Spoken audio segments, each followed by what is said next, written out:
上当百年，七世大观。 Hello everyone, welcome back to Zoom in China. 75 years ago in August, the United States dropped 2 atomic bombs on Hiroshima and Nagasaki, Little Boy and Fat Man. On August 15th, Japan surrendered to the Allied forces, mainly from China, Britain, the United States, and the Soviet Union.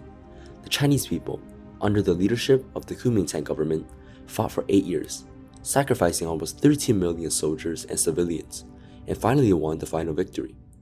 However, after only 4 years, the Chinese people's bigger nightmare began again, and it has not ended until today. 70 years later, and at least 80 million innocent Chinese people died, and all of this is overwhelmingly related to the defection of 2 people before the battle. These 2 people are Zhang Xueliang and Yang Hucheng.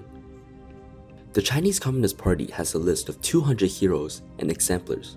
Zhang Xueliang and Yang Hucheng, 2 generals of Kuomintang, are on it, and are also called great helpers of the Chinese Communist Party, national heroes. However, no one expected that Zhang Xueliang in his later years will call himself the biggest of sinners, which was the opposite of the evaluation of the CCP. Why? In today's program, we will first talk about Zhang Xueliang. Zhang Xueliang was a northeast Chinese military leader Zhang Xueliang's eldest son. When the Beiyang government collapsed in May 1928, the last ruler, Zhang Xueliang, known as the King of Northeast China, disobeyed the Japanese order to defend Yang and Ji provinces and withdrew to northeast China, where he was murdered by the Japanese Kuomintang army in Huanggutang at 5 a.m. on June 4th while leaving Shanghai-guan by train. After his father's death, Zhang Xueliang succeeded him as the commander-in-chief of the Northeast Security and was known as a major.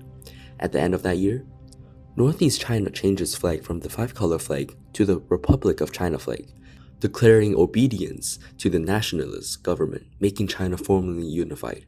Zhang Xueliang was appointed to the national government as deputy commander of the Army, Navy, and Air Force, and commander of the border defense of the 4 northeastern provinces of Fengtan, Jilin, Heilongjiang, and Rehe. After the Mukden Incident in 1931, the Japanese army occupied northeast China in just 3 months, and Zhang Xueliang's fault could not be ignored. According to the oral history of Zhang Xueliang's interviews, which was authorized by Zhang only during his lifetime, it was not Chiang Kai-shek who gave the order of non-resistance when the Japanese attacked the northeast, but Zhang Xueliang himself. However, in various history books of the Chinese Communist Party, Jiang was blamed for Zhang Xueliang's mistake for decades and has been portrayed badly for not resisting the Japanese invasion. In order to highlight the rationality of the Communist Party's Xi'an Incident and its so-called great role in the War of Resistance.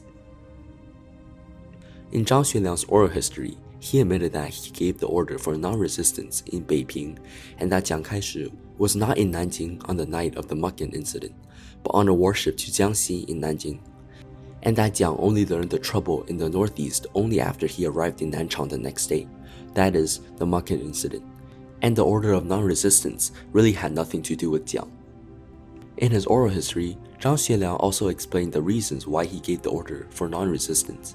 First, he made a mistake in judgment, not knowing that the Japanese had a big conspiracy and thought that it was a small fight. Second, he thought that the Northeast Army could not beat the Japanese army in terms of weapon and discipline.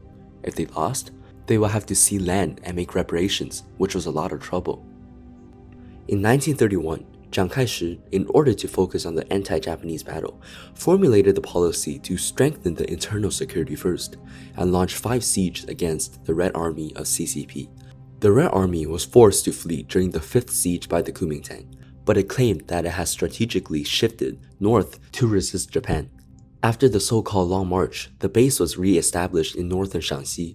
At this time, the Soviet Union behind the CCP began to face the threat of war between the East and the West. So it commanded the Communist parties to change their tactics and seek to establish a national united front against fascism with their governments in order to defend the Soviet Union. In China, this meant asking the communists to unite with Jiang against Japan, but the strategy adopted by the Soviet Union remained the same, both to establish a united front and to realize the leadership of the Communist Party through the establishment of the United Front to fight for the dictatorship of the proletariat and socialism. Under the instruction of the Soviet Union on August 1, 1935, The Communist Party issued the August 1st Declaration, in which it declared that it would join the Kuomintang in the resistance against Japan. On the other hand, it declared all of us to rise up, break through the 10,000 oppressions of the Japanese and Xi'an traders, bravely join with the Soviet government and the anti-Japanese government in the Northeast, and organize a national defense government. They were seeking to replace the Republic of China government that is resisting Japan and actively preparing for full-scale anti-Japanese resistance. Attention everyone, this was the first time that the CCP, under the orders of the Soviet Union, shouted the slogan of anti-Japanese after the remains of the Red Army have fled after more than a year of tossing and turning, that is, 4 years after the Japanese invasion of China. From then on, the new stage of the Communist Revolution, which was to fight against Jiang, saved its life and expanded by fighting against Japan. Now it seems really cunning in today's view. The Communist Party had always been a major problem for Chiang Kai-shek. At that time, the nationalist government appointed Chiang Kai-shek as the commander-in-chief of the Northwest Banditry, with Zhang Xueliang of the Northeast Army and Yang Hucheng, the commander-in-chief of the Northwest Army, as deputy commanders-in-chief, to fight the communists together. Unexpectedly, under the countermeasures of the Chinese Communist Party, Zhang Xueliang and Yang Hucheng staged an armed military coup in Xi'an on December 12, 1936, hijacking the commander-in-chief Chiang Kai-shek, who had come to fight against the communists and killing all 67 guards of Jiang's guard platoon. The Xi'an Incident shook the world and even changed history.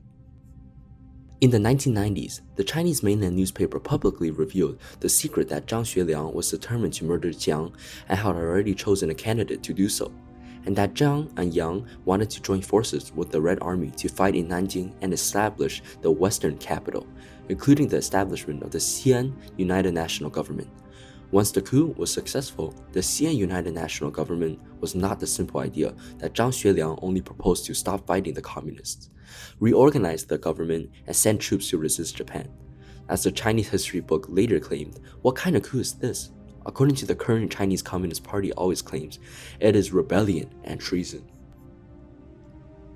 It was also disclosed in the CCP Party magazine that Yang Minfu, former minister of the United Front Work Department of the CCP Central Committee, had asked Liu Zhengcao, Zhang Xueliang's secretary who later defected and became a founding general of the CCP, about whether Zhang Xueliang was a member of the CCP, and Liu replied unequivocally, Zhang is a member of the CCP.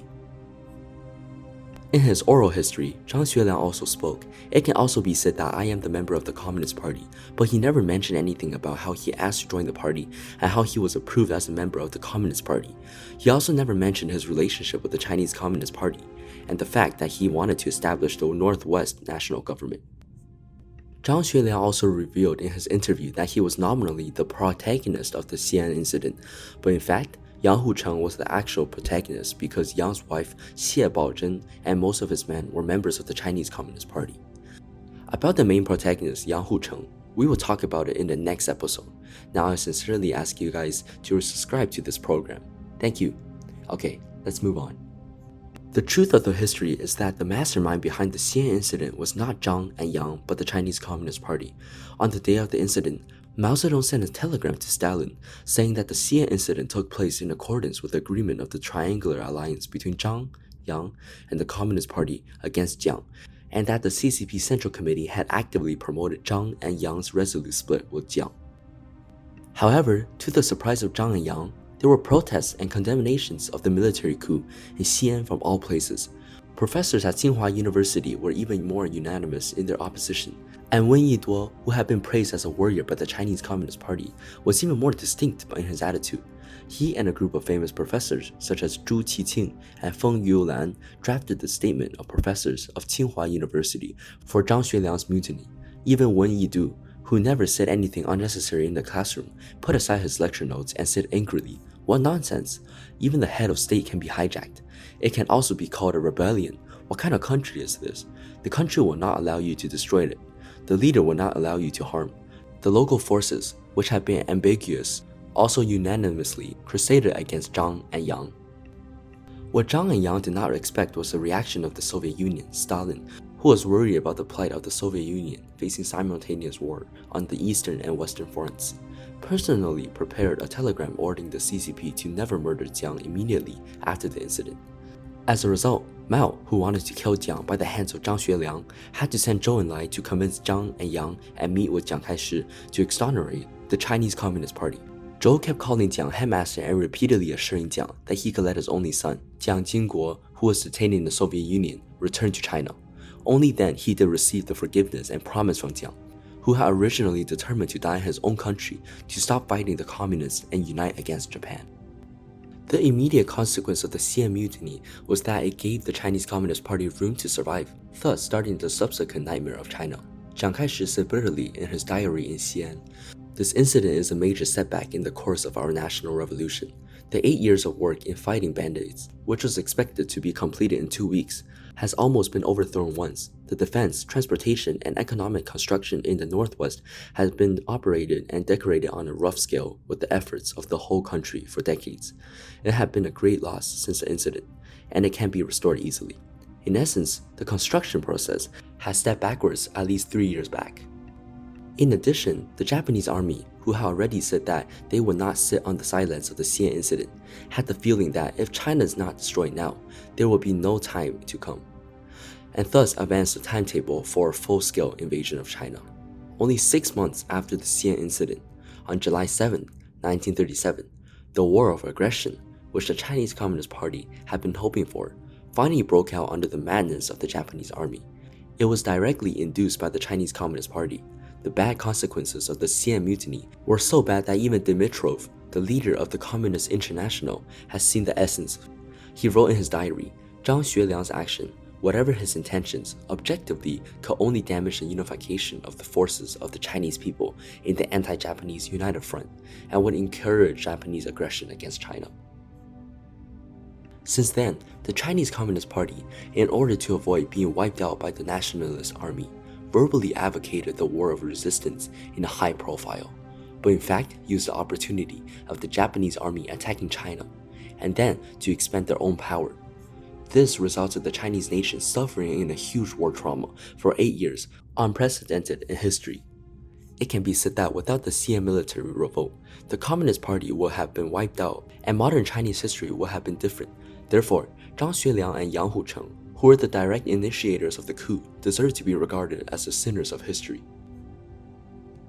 Facing the national denunciation, the Soviet Union and the Chinese Communist Party's perfidy, Zhang Xueliang, who was blindly gullible, fell into deep remorse and decided to accompany Chiang Kai-shek to fly back to Nanjing on December 25th to show his intention of repentance. After sending Jiang back to Nanjing, Zhang Xueliang was sentenced by the higher military court of the national government to 10 years in prison and 5 years of deprivation of public power for the crime of conspiring with CCP and coercing the superior officer with violence, which was announced by the national government on January 1st of the following year.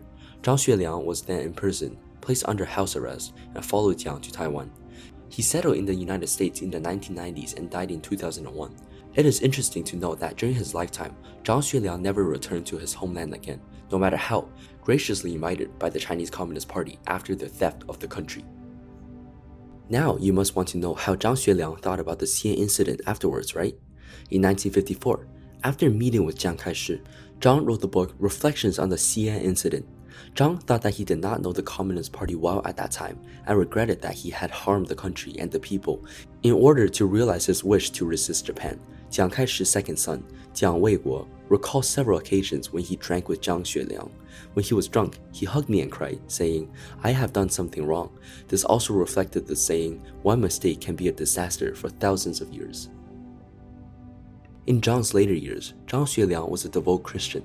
On his 90th birthday on June 1st, 1990, he quoted from the Bible and said, "I am a sinner, the chief of sinners." It is reported that Zhang never complained about Jiang's imprisonment of him. He was interviewed by the New York Times after his arrival in the United States in 1991, explaining why he decided to send Jiang out of Xi'an and voluntarily accepted the punishment. He said, "It was a rebellion, and I have to take responsibility." Unfortunately, he realized the truth about CCP too late.